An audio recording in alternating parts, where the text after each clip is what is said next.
What's happening, all you awesome people? I'm Matt, and today we're going to be taking a look at Pacific Rim Uprising, which stars John Boyega, Scott Eastwood, and Kaylee Spaney.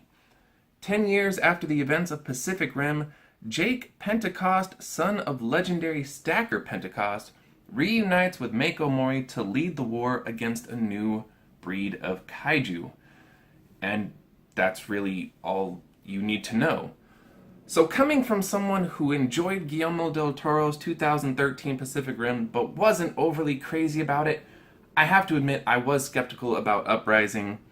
I thought it might be a big, dumb, mediocre sequel, and I was right for the most part. So let's start with what works. Visually, this movie is pretty great. The CGI is impressive, and the Jaegers taking on the Kaiju, the Jaegers taking on other rogue Jaegers, it all works. It all looks great. The choreography is fantastic, and everything looks stunning. Everything looks really good. And I thought John Boyega did a really good job in the lead role. He plays Jake Pentecost, and when we first meet him, he's basically a washed-up man, lost in the shadow of his father. And then after he's arrested and practically forced to train the new Jaeger recruits, he's reminded of what he could have been. And so, of course, naturally throughout the film, we see this transformation take place within him. And while it's not a groundbreaking performance, he handles it really well. The film also offers up some twists and somehow managed to surprise me. Although I will say that some of the turns that the film did make did leave me shaking my head. And yes, I'm looking at you, Charlie Day. What the hell? The film does have a few big problems, one of them being that the Kaiju actually don't make an appearance until the last third of the film. Everything leading up to that moment feels like an addition to the Transformers series. Although, admittedly, better than that. Barely.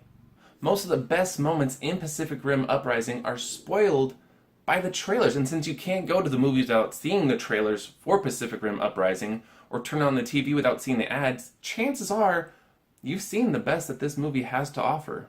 And lastly, this movie offers little to no drama and has no personality to speak of.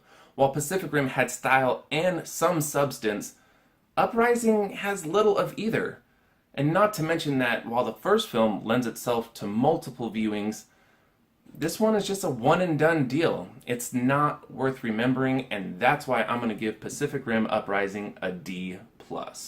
Some of the decisions made by the screenwriters made little to no sense or were cliches we've seen dozens of times before. Del Toro's film managed to be both a blockbuster and a piece of art. It was original. Pacific Rim Uprising is a copy and paste piece of commercial fluff, and I can't recommend it.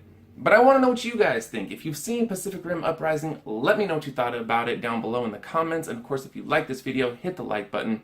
If you want to see more of our awesome movie reviews, hit the subscribe button. As always, guys, thank you so much for watching. You guys are the best. And also, take care of yourselves, take care of each other, and we will see you fantastic people next time.